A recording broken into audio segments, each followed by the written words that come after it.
Welcome back to the OI Rio Women's Pro. We're down here at beautiful Sacramento Beach. We're into round 2 of women's action. Heat number 3, Brad Bricknell here with former big wave world champion Peter Mel. Pete, it's great to be back underway here in Brazil. Every time a set was coming, people are waving their arms and waving her everywhere. But hopefully it works out. We've got some action already. Of course, this is Johanne Defay from Reunion Island wearing the French flag on her singlet.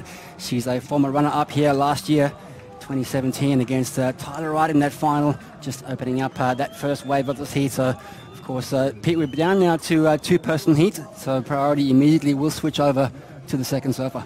One of the few things that one of the positive things that I really get to see out of Johanne Defay is she is amazing at looking at a lineup, dissecting it, and going out there and executing it, which is what she has just done very early in the heat.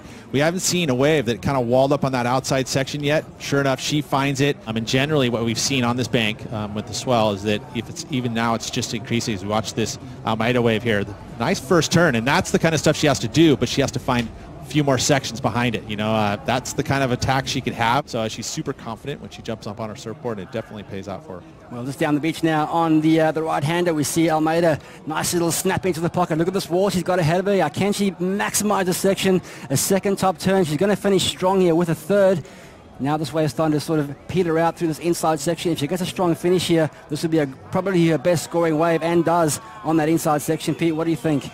I love the wave choice. You can see there's a significant difference in the type of maneuvers that we saw from Johanne and what we see from Thais. Nice turn there, again, but you want to see speed through the maneuver. You want to see like acceleration out of those maneuvers, and we aren't seeing that. So there's going to be a bit of a difference here. It feels like this one's going to come underneath Johanne Defay, but look at the amount of turns she was able to pack in. All right, so 26.5 minutes remaining, Pete. We've got 35-minute heats now in this second round. That extra 5 minutes coming into play. Is that because the conditions are maybe a bit hard to find those good quality waves in 30 minutes? I think it was more of the tide, and we got some action there. Big opening turn there from Johanne Defay from Reunion Island. Big power turn into that hook, but unfortunately that section is not going to offer much more. And we also had a wave there from Almeida, which we'll bring up shortly. So a couple of waves exchanged there, Pete, and 35-minute heats. But again, you look at here, Johanne, she knows how to score on the criteria. She understands what the judges want. That's all that experience. She's been able to execute it and understand where her best assets are in regards to the type of scoring she's going to be able to do out there, and that's that power surfing. We're just having a look here at some live pictures now as Johanne Defay picking up on the right-hander, just down to the right-hand side of the main break. This one's got a little bit less stand-up wall ahead of her, but she's just negotiating this inside section, and I'm not sure that one's going to go into a top 2, Peter, 4.17, what she's got to drop. And single maneuvers can score high if they're, showcasing that. You see this wave here, just didn't have that steep wall, nice roundhouse cutback, good flow. It does get a final move in there, but generally with the size of the wave kind of limited there, although that angle kind of gives it a little more size when you're looking from above. But yeah, I think it's going to be just slightly under that major move, and that's the thing. High quality moves on that outside generally will score much better than a few moves on the inside. The women have not been able to spend that much time there. I think it would be a great advantage for someone to get down there and get early as we watch this replay here. So quick in transition.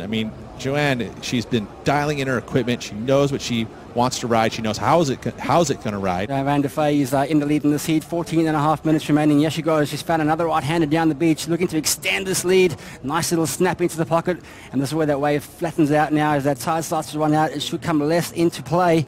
She's going to try to find a nice inside section here to close up with. Big, powerful snap on the inside from Defay.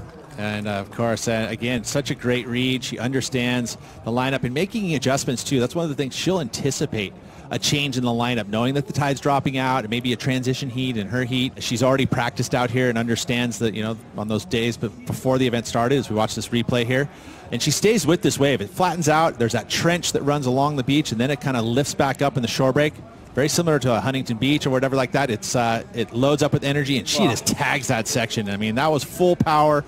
She used all of that speed into that section and redirects the board. Beautiful turn. And just, with that back leg, just pressing the fins into the lip. He has to deal with me still. Well, yeah, we see Thais Almeida just getting stuck on that first maneuver on that little right-hand bank that she's found herself in. Yeah, big thank you to all the mums out there of the pro surfers, and my mum if you're watching in South Africa. Good morning. 6 minutes and 30 seconds remaining. You can see the scores that are on the board there. The scores that are highlighted in green are the ones that are the counting. Here goes Defay. Whitewater floater over that little rooftop section. don't think she'll make it through that one. Of course, though, she's in the lead, and the requirement from Thais Almeida is an 8.56. Kind of picked up really quickly, but it's kind of stabilized at this size. All right, here goes Johanne Defay, a little right-hander. Got a nice little speed section here over the top of that one. Just a one-turn maneuver opportunity. Doesn't stick it, but all the damage has been done early on in this heat. Johanne Defay with 13 seconds remaining. Drum roll will continue. She'll be into round number 3.